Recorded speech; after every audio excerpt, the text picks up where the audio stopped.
Bom dia, Espírito Santo. És bem-vindo aqui. Ai, que gostoso estar com vocês mais uma vez. E hoje eu quero falar um pouco de alguém muito especial. Quero falar de Jesus Cristo, aquele que veio ao mundo por nós. Vamos ler juntos lá em João, capítulo 1, versículo 9. Estava chegando ao mundo a verdadeira luz que ilumina todos os homens, aquele que é a palavra. Estava no mundo e o mundo foi feito por intermédio dele, mas o mundo não o reconheceu. Veio para o que era seu, mas os seus não o receberam.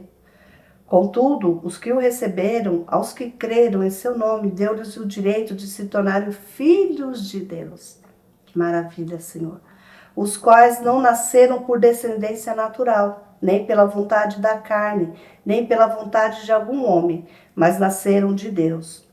Aquele que é a palavra tornou-se carne e viveu entre nós. Vimos a sua glória, glória como do unigênito, vindo do Pai, cheio de graça e de verdade. Quando a gente fica acompanhando a história de Jesus, quando ele veio a esse mundo, a gente começa a entender tantas coisas, sabia? A gente começa a ver tantas interrogações, tantos questionamentos que a gente faz, eles são respondidos quando a gente olha para a vida de Jesus, quando ele morreu nesta terra. Ele só fez o bem. Ele trouxe luz para um mundo que vivia em trevas. Ele era a própria água viva. Ele era o pão. Ele era o cordeiro. E ele veio para os seus, mas os seus não os receberam. Por quê? Eles preferiam viver na lei, na opressão. Os fariseus.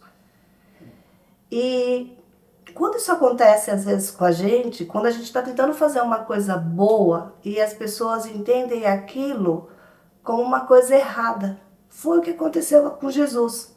Quando ele veio ao mundo, ele veio para curar, ele veio para restaurar, e ele veio para mostrar que trouxe, quando ele nasceu, foi Deus dando uma oportunidade para a humanidade de ser diferente. Mas não, as pessoas agiram com ele de formas erradas. Não respeitaram, não valorizaram. Você imagina o privilégio dos 12 discípulos que caminharam com Jesus Cristo? Você imagina o privilégio disso? Mas no meio daqueles que estavam com ele tinha um traidor. E você fala, meu Deus, como pode Judas ter caminhado com Deus, ter visto os milagres, ter participado, ter tido esse contato? Gente, olha que coisa fantástica. Caminhar com um homem, caminhar com o próprio Deus. E mesmo assim o trair. Por quê? Deus está dizendo aqui o seguinte: as pessoas podem caminhar com você, elas podem te abraçar, elas podem te beijar, dizer que te amam, mas elas vão te trair, elas vão te decepcionar. Mas você não vai querer, porque fulano me decepcionou, vou decepcionar também. Não, você vai tentar se espelhar naquele e ser a imagem e semelhança de Deus.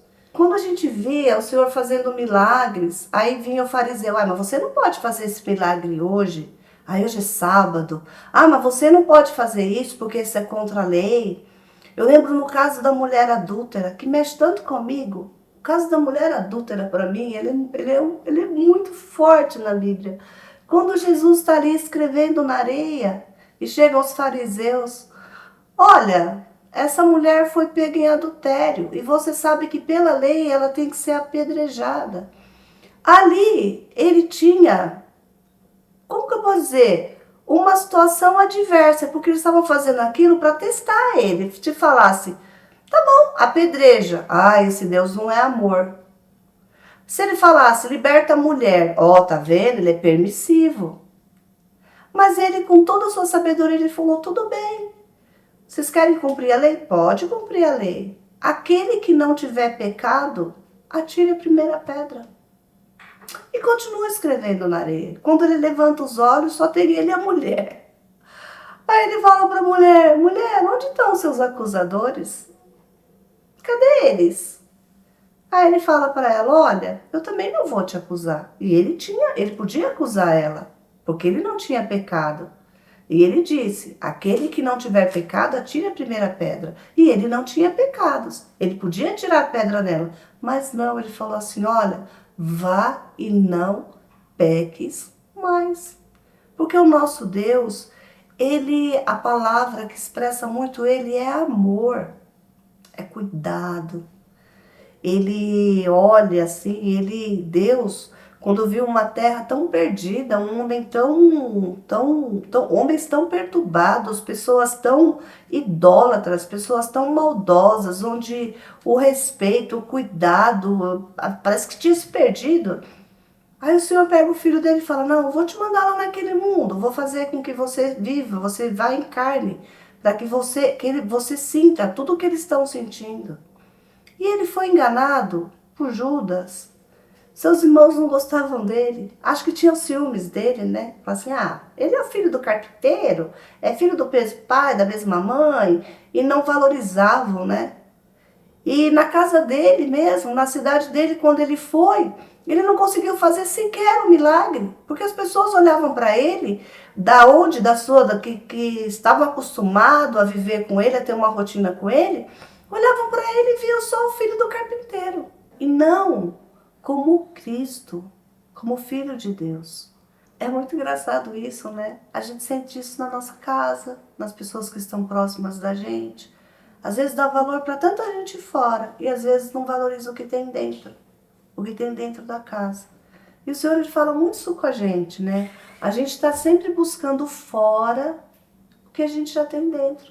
Gente, você imagina se eles soubessem, se eles valorizassem que eles tinham dentro da casa deles, na cidade deles, em Nazaré, o Filho de Deus. Aqueles porque eles estavam tanto clamando. Mas parece que a bênção vem, ela bate na porta e a gente abre e fala, você é simples demais para ser a minha bênção.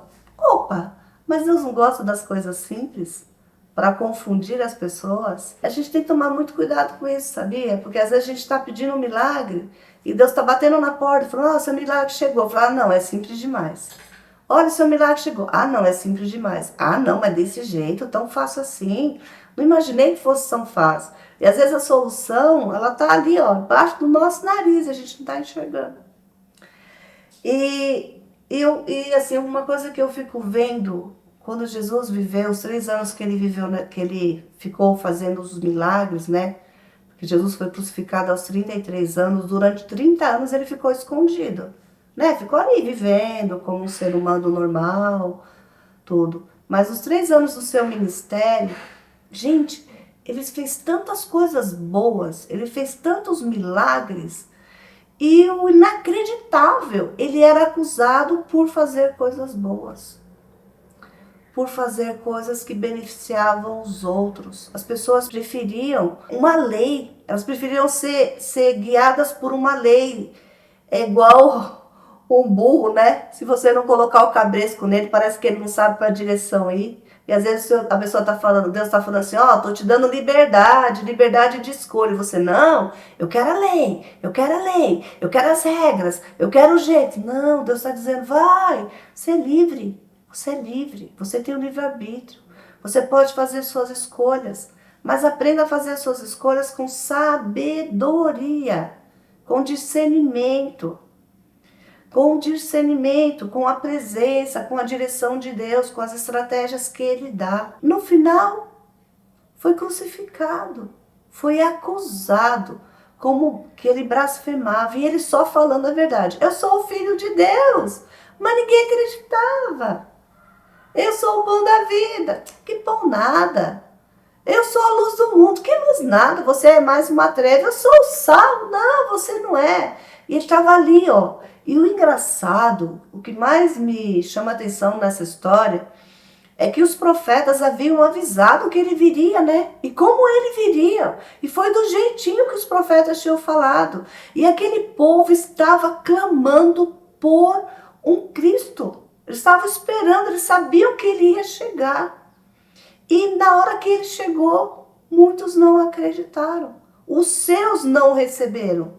E aí ele foi para os gentios. E aqueles que não tinham a descendência foram abençoados, porque acreditaram, eles creram em Deus. Creram que Jesus Cristo era Filho de Deus. E na crucificação, você acha de verdade que um Deus tão poderoso, se ele não tivesse um propósito, ele permitiria que o seu filho passasse por tudo o que passou? Vocês acham que ele permitiria? Ele jogava fogo do céu, consumia todo aquele povo, mas não. Ele estava fazendo do filho dele um cordeiro para limpar o pecado do mundo, para que eu e você tenhamos essa liberdade que nós temos hoje. Essa liberdade, esse livre acesso ao Pai. Você sabia que antigamente só podiam entrar na presença do Pai os sacerdotes? A gente não podia, a gente não tinha esse acesso. E quando o sacerdote entrava, diz que amarrava uma corda na cintura dele, porque se ele tivesse feito alguma coisa errada, ele é exterminado, né? E aí o pessoal só puxava. Hoje não. Hoje agora, onde você está, você pode entrar na presença dele. Você tem esse livre acesso.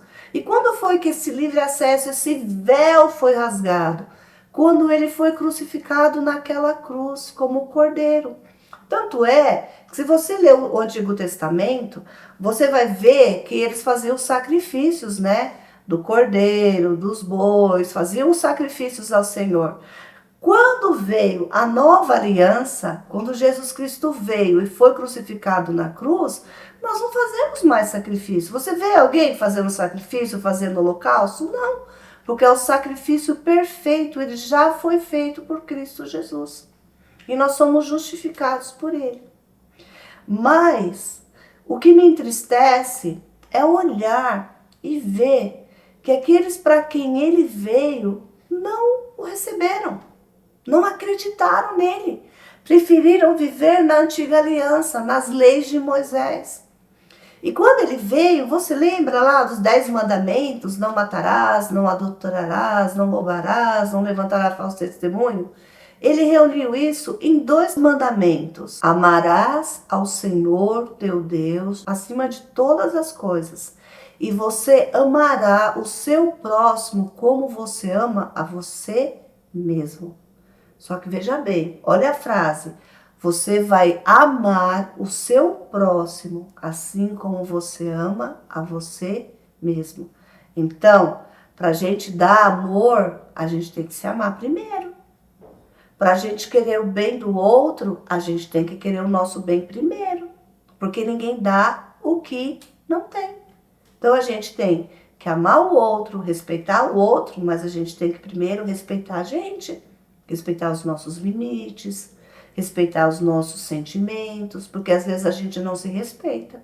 Então a gente tem que tomar muito cuidado com isso. Uma coisa também que me chama muita atenção nisso é o seguinte, que ele fazia os milagres e ele falava, ó, não conta para ninguém não, fica quieto. Mas é como se ele falasse para as pessoas, vai lá e conta para todo mundo. Engraçado, ele sabia que o ser humano, ele não consegue guardar muito segredo, né? Então, o Senhor, ele é poderoso, ele é maravilhoso. E o Deus, o Filho dele, Jesus Cristo, pagou um preço por mim e por você. Eu lembro que lá na cruz do Calvário, quando ele estava para ser crucificado, ele fala para o Pai, porque ele teve medo. Porque ele se fez homem, ele fala, Pai, afasta de mim esse cálice. Mas, Pai, não faça a minha vontade, faça a tua vontade. Ele entendia que ali era um propósito, era um processo. Ele tinha que passar por aquilo. Ele sabia que Deus podia livrar ele de tudo aquilo. Mas ele sabia que em tudo aquilo tinha um propósito. A minha salvação e a sua salvação. A nossa redenção. E no momento que ele é crucificado, tão açoitado, tão humilhado, tão maltratado, ele olha para o céu, quando no seu corpo, ao invés de suor, saíam gotas de sangue, ele fala, Pai, está consumado. E ali ele vira e morre. E ali todo mundo achou que tinha acabado, mas não tinha acabado, porque ao 3º dia ele ressuscitou dentre os mortos. porque Ele é Deus. O inferno, a morte, não podem vencer o nosso Deus. Se hoje você está vivendo um dia difícil, que você está olhando para o Pai falando assim, Pai, afasta de mim esse cálice. Mas se o Senhor tem um propósito nisso, Ele não vai afastar de você esse cálice. Mas Ele está dizendo para você, filho, filha, eu tenho um propósito nisso. Hoje você pode não estar entendendo. Hoje você pode estar achando que eu te abandonei. Mas eu estou te dizendo, filho, filha, aguenta, suporta a adversidade, suporta. Assim como o meu filho, que veio em amor, mas que não foi respeitado e valorizado. E às vezes você tem feito tantas coisas boas para mim, tantas coisas boas para o reino, e você só tem recebido crítica. Continua, não desista, acredita. Eu estou com você, eu estou te guardando, eu estou te protegendo, e posso te dar uma certeza, lá no final você vai ver que valeu a pena. Esse deserto vai passar, essa luta vai passar, essa doença vai passar, tudo vai passar, mas uma coisa não passará, a palavra de Deus. E Deus está te dizendo, confia, eu estou com você. E assim como Jesus Cristo, que no terceiro dia ressuscitou e foi para o Pai e deixou com a gente o Espírito Santo, o Consolador. Eu quero te declarar hoje, confia, o Espírito Santo está com você e vai dar tudo certo. Dá mais um passo, que a vitória é certa. Deus te abençoe.